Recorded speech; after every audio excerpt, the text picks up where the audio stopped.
Hvad for satan? Hvad fanden?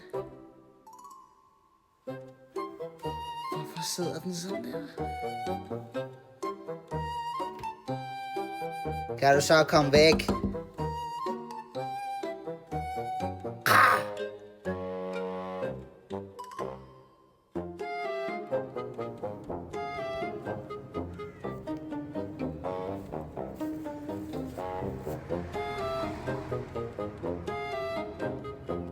Ja, så prøv lige at gætte, hvor jeg er.